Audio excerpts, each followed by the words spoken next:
Bonjour, c'est Moise. Merci d'être avec nous dans ce nouvel épisode du Point Hebdo de Réalité. Aujourd'hui, on va aborder un sujet très important qui est celui de l'inflation. Selon les derniers chiffres de l'INS et de la Banque centrale de Tunisie, le taux a atteint en juillet 2020 5,7%. Tout d'abord, qu'est-ce que l'inflation, Simoise? Alors l'inflation, c'est un indicateur très important, très saisissant, très pertinent et très significatif quand on veut analyser la situation économique d'un pays.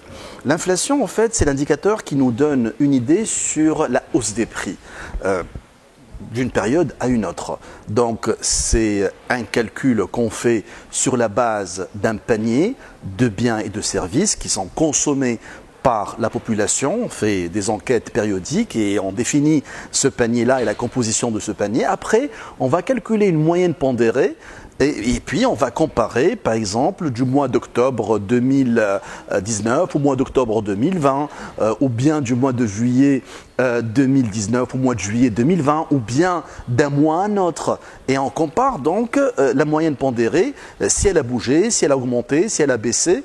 Et puis, donc, on aboutit à un calcul d'un taux qui est le taux d'inflation. Donc l'inflation, c'est l'indicateur qui va nous situer par rapport à la hausse des prix.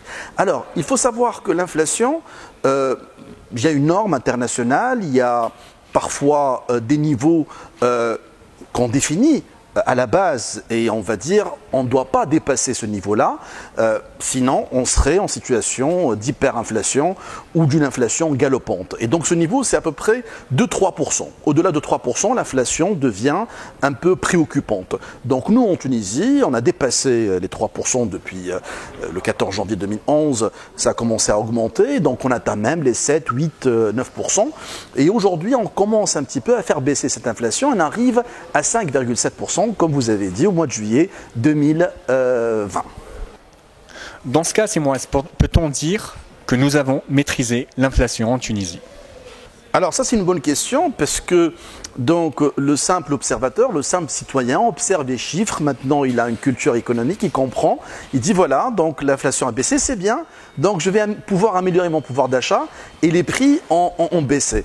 Alors, c'est vrai que si le taux baisse, certainement, il y a moins d'accélération dans la hausse des prix, parce que c'est des taux positifs, il y a toujours une augmentation de prix, même à 5 ou 4 ou 3%, mais c'est le rythme qui a baissé, et c'est le niveau, ou bien c'est la valeur d'augmentation qui a baissé. Mais ça ne peut pas être expliqué directement par des choses qui sont, ou des variables qui sont positives, ou des phénomènes qui sont positifs.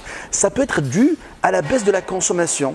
Ça peut être dû, comme c'est le cas maintenant, à la période de confinement, et puis au fait que cette année, cette saison estivale, on n'a pas eu beaucoup de touristes, beaucoup d'Algériens qui viennent passer l'été chez nous, qui viennent consommer, qui contribuent à l'augmentation de la demande. Donc il y a des phénomènes et des variables qui impactent la demande, qui n'ont pas agi cet été, et donc peut-être que c'est une baisse conjoncturelle et que après au niveau de la rentrée peut-être donc ça va repartir à la hausse. Il y a aussi le prix du carburant, le prix du baril de pétrole qui impacte aussi si il est à la baisse, et vous avez remarqué qu'il y a eu plusieurs baisses du prix à la pompe, et donc ça peut rentrer dans cette logique-là. Et puis aussi la Banque centrale qui a gardé un taux d'intérêt assez élevé, relativement élevé, pour juguler cette inflation, pour rendre le coût de l'argent.